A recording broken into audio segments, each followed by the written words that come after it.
ಹೇ guys, ಹೇಗಿದ್ದೀರಾ ಎಲ್ಲರೂ? Welcome back to our channel. ಇವತ್ತು ನಾನು ನಿಮಗೆ ಹಸಿ ಶೇಂಗಾ ಬೀಜದಿಂದ ಪಲ್ಯ ಹೇಗೆ ಮಾಡೋದಂತ ಹೇಳಿಕೊಡ್ತೇನೆ. ಇದಕ್ಕೆ ಬೇಕಾದ ಇಂಗ್ರೀಡಿಯೆಂಟ್ಸ್: ಒಂದು 150 ಗ್ರಾಮ್ನಷ್ಟು ಹಸಿ ಶೇಂಗಾ ಬೀಜ ಅಥವಾ ರಾ ಪೀನಟ್ಸ ಹೇಳ್ತಾರೆ,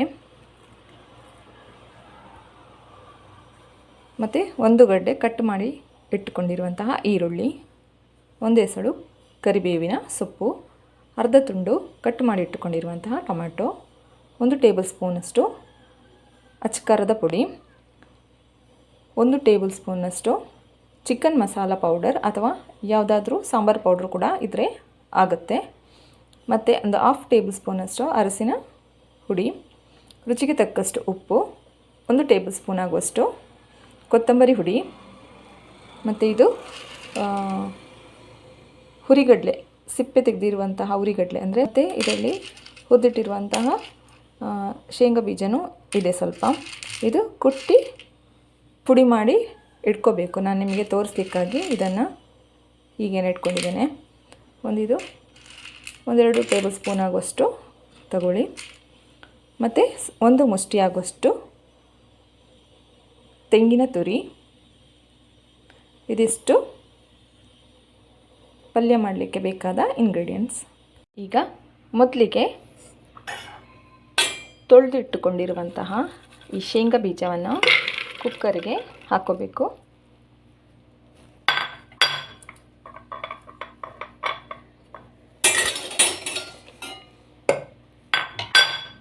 ಇದಕ್ಕೆ 1 ಗ್ಲಾಸ್ ಆಗುವಷ್ಟು ನೀರನ್ನು ಸೇರಿಸ್ಕೋಬೇಕು. ನಂತರ ಸ್ವಲ್ಪ ಉಪ್ಪನ್ನು ಹಾಕಿಬಿಟ್ಟು ಇದನ್ನೊಂದು 6 ವಿಜಿಲ್ ಆಗೋವರೆಗೆ ಬೇಯಲಿಕ್ಕೆ ಬಿಡಬೇಕು. ಈಗ ನೆಲಗಡಲೆಯನ್ನು ಬೇಯಿಸಿ ಇದು ರೆಡಿಯಾಗಿದೆ. ಈಗ ಇದರ ಪಲ್ಯ ಮಾಡೋದು ಹೇಗೆ ಅಂತ ನೋಡುವ ಬನ್ನಿ. ಮೊದಲಿಗೆ ಈ ರೀತಿಯಾದಂಥ ಪಾತ್ರೆಯನ್ನು ಸ್ಟವ್ ಮೇಲೆ ಇಟ್ಟು ಗ್ಯಾಸ್ ಆನ್ ಮಾಡಬೇಕು. ನಂತರ ಇದಕ್ಕೆ 2 ಟೇಬಲ್ ಸ್ಪೂನ್ ಆಗುವಷ್ಟು ಎಣ್ಣೆಯನ್ನು ಹಾಕಬೇಕು. ಎಣ್ಣೆ ಕಾದ ನಂತರ ಈರುಳ್ಳಿಯನ್ನು ಹಾಕಬೇಕು. ನೋಡಿ, ಈಗ ಈರುಳ್ಳಿಯನ್ನು ಫ್ರೈ ಮಾಡ್ತಾ ಇದ್ದೇನೆ. ಇದಕ್ಕೆ ಫ್ಲೇವರಿಗೆ ನಿಮಗೆ ಬೇಕಾದರೆ 2 ಜಜ್ಜಿದ ಬೆಳ್ಳುಳ್ಳಿಯನ್ನು ಹಾಕ್ಬೋದು. ನಾನು ಹಾಕ್ತಿದ್ದೇನೆ. ನಿಮಗೆ ಬೇಕಾದರೆ ಹಾಕ್ಕೊಳ್ಳಿ, ಇಲ್ಲಾಂದರೆ ಸ್ಕಿಪ್ ಮಾಡ್ಬೋದು.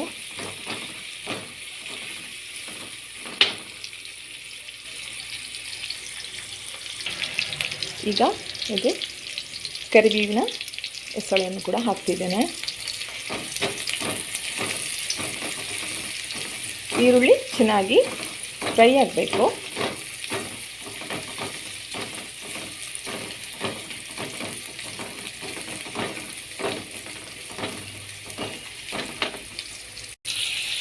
ಈಗ ಈರುಳ್ಳಿ ಚೆನ್ನಾಗಿ ಫ್ರೈ ಆಗಿದೆ. ಇದಕ್ಕೆ ನಾನು ಕಟ್ ಮಾಡಿ ಇಟ್ಟುಕೊಂಡಿರುವಂತಹ ಟೊಮೆಟೊವನ್ನು ಸೇರಿಸಿ ಸ್ವಲ್ಪ ಚೆನ್ನಾಗಿ ಫ್ರೈ ಮಾಡ್ಕೊತೇನೆ.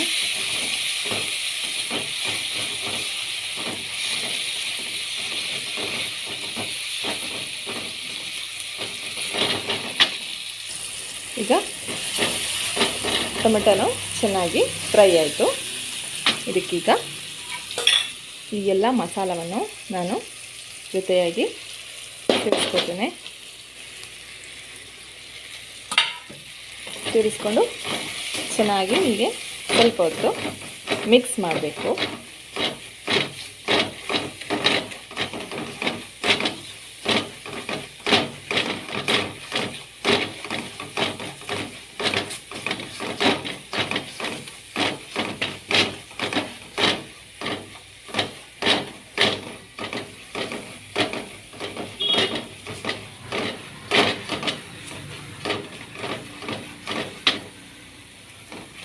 ಈಗ ಅದು ಚೆನ್ನಾಗಿ ಫ್ರೈ ಆಯಿತು.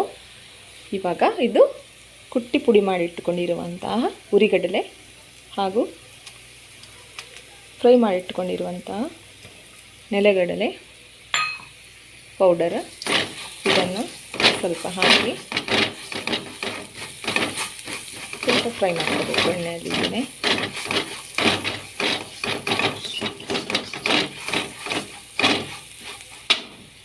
ಈಗ ಇದಕ್ಕೆ ಒಂದು ಸ್ವಲ್ಪ ನೀರನ್ನು ಹಾಕಿ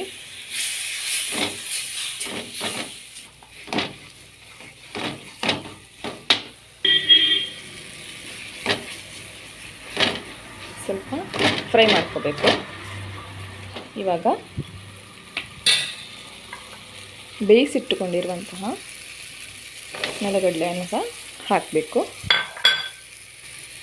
ಹಾಕಿ ಚೆನ್ನಾಗಿ ಹೀಗೆ ಮಿಕ್ಸ್ ಮಾಡಬೇಕು.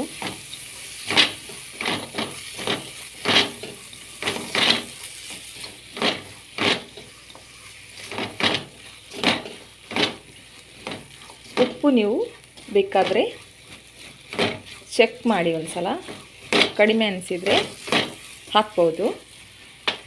ಹಾಗೆ ಈ ನೆಲಗಡಲೆ ಬೇಯಬೇಕಾದ್ರೆ 6 ವಿಸಿಲ್ ಆ್ಯಕ್ಚುಲಿ ಸಾಕಾಗೋದಿಲ್ಲ. ನಾನು ವಿಡಿಯೋ ಮಾಡುವಾಗ 6 ವಿಸಿಲ್ ಸಾಕು ಅಂತ ಹೇಳಿದ್ದೇನೆ. ಬಟ್ 6 ವಿಸಿಲಲ್ಲಿ ಇದು ಹಸಿ ನೆಲಗಡಲೆ ಅಷ್ಟು ಬೇಗ ಬೇಯೋದಿಲ್ಲ.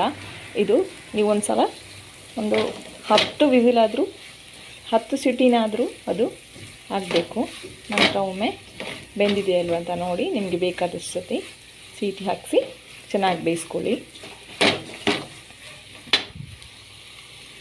ಕೊನೆಗೆ ಈ ತೆಂಗಿನ ತುರಿಯನ್ನು ಕೂಡ ಸೇರಿಸಿ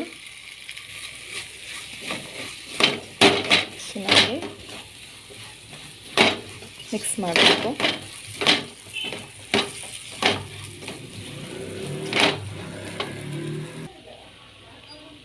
ಈಗ ರುಚಿಕರವಾದ ಶೇಂಗಾ ಪಲ್ಯ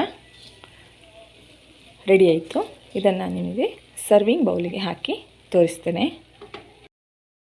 ಈಗ ರುಚಿಕರವಾದ ಶೇಂಗಾ ಪಲ್ಯ ರೆಡಿಯಾಗಿದೆ.